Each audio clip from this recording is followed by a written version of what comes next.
對現女兵受禮。Hello and welcome to Hollywood at Home from Arizona Public Media. I'm Victoria Lucas. Tonight's movie is the wickedly inventive 1988 box office smash, A Fish Called Wanda. It's a romance, a farce, and a crime caper all in one, filled with truly inspired performances by stars John Cleese, his Monty Python colleague Michael Palin, Jamie Lee Curtis, and Kevin Kline in an Oscar-winning performance.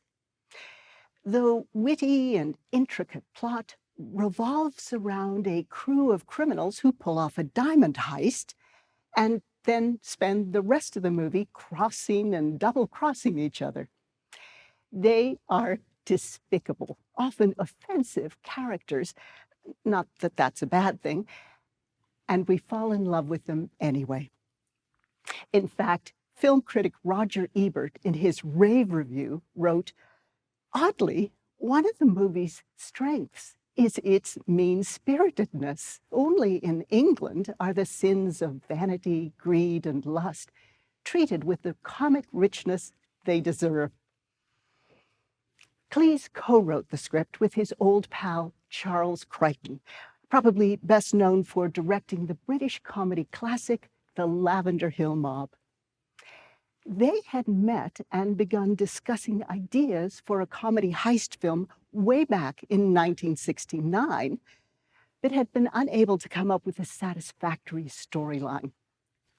Their paths diverged until 1983, when they reteamed to collaborate on a new script, combining two great traditions of British comedy: the clever plot twists, unconventional characters, and sense of whimsy of the 1940s and 50s comedies, with the outrageous and sometimes cruel humor of the 1960s Monty Python. However, even with a brilliant screenplay, A Fish Called Wanda had difficulty making it from the page onto the screen. Cleese spent 4 years developing and refining the script while trying to arrange financing. 4 Hollywood studios passed on the project before MGM agreed to put up the $7.3 million budget. Finally, with the money in place, Cleese could begin to assemble his dream cast. Michael Palin, of course, had been part of the Monty Python troupe, and Cleese knew how well they worked together. But his other casting choices were less conventional. Kevin Kline was familiar to audiences at the time as the brooding leading man in Sophie's Choice and the caring husband in The Big Chill. So casting him as a dim-witted, buffoonish bad guy in a comedy might come as a surprise to some. But Cleese and Kline had worked together on the Western film Silverado, where Kline's ability to play the clown led to Cleese promising to write something for him. And when Cleese saw Jamie Lee Curtis's star-making turn in Trading Places, he knew she would be perfect for the role of the wildly manipulative Wanda. But oddly, his own character in the movie was harder for Cleese to get right. He'd become somewhat typecast as a forceful, towering figure after the Monty Python sketches and the Fawlty Towers series, and he wanted to play something different. So he wrote his barrister character as a repressed and uptight man who finds himself opening up to unaccustomed feelings of wonder and delight. But then, because it's still a comedy after all, Cleese chose to name his character Archie Leach, which just happens to be Cary Grant's real name, because, as Cleese put it, "I feel this film is as near to being Cary Grant as I'll ever get." Probably true. Now, with major cast in hand, it was time for producer Cleese to choose a director. He had always intended the film for his friend, co-writer, and veteran director Charles Crichton, But a new wrinkle emerged when MGM studio executives expressed concern about Crichton's age and health. He was 78 at the time, considered quite old in those days. He had directed only television the past 20 years, considered artistically inferior in those days, and he had back problems. So Cleese agreed to be listed in production documents as co-director for insurance purposes in case Crichton couldn't complete the film. Crichton later said, "It was very courageous of John to put me in that position, so I was determined not to let him down." Because of his comedy background with the Monty Python Ensemble, producer Cleese encouraged a collaborative rehearsal period in which the actors could bring their own ideas to help develop their characters. Kevin Kline remembered being slightly shocked when Cleese announced, "Look, we're all going to direct this." But Jamie Lee Curtis was thrilled, saying, "On most films, one person is in charge and you're afraid even to raise your hand with a suggestion.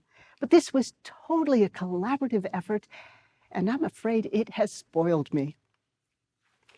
It was later reported that Curtis was so enthusiastic with her contributions that at the end of the rehearsal period, Michael Palin gave her a T-shirt that read, "Wait, I have an idea."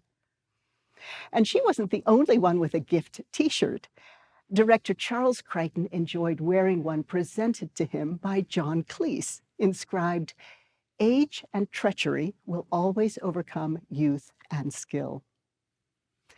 2 weeks of rehearsals ended when filming began in July 1987 for a 10-week shoot in London and Oxford. The same studio execs who were concerned about Crichton's age and health were astonished by the pace at which he worked and the momentum he maintained.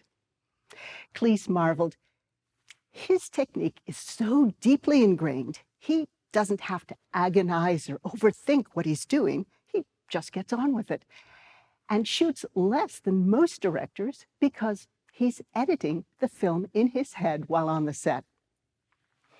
Perhaps this was the result of his previous 20 years working in that inferior medium, television. The production came in on schedule and under budget, and A Fish Called Wanda was released in July 1988 by MGM Studios. To the surprise of just about everyone involved, the combination of script, cast, and director produced lightning in a bottle, a movie that audiences on both sides of the Atlantic embraced. It became a massive critical and box office success, grossing over $177 million worldwide. To top it off, Charles Crichton, the guy the studio worried was too old, received an Oscar nomination as Best Director. He and John Cleese were nominated for Best Original Screenplay, and Kevin Kline took home the statuette for Best Supporting Actor. As for Jamie Lee Curtis, 30 years after the film's release, she still remembers being embarrassed on the set. "I'm a very easy laugh," she said in an interview. "When something really funny happens, I crack up. I can't help myself. And I'm afraid a good many takes were ruined because of it. After that experience, I had to develop tools to keep a straight face."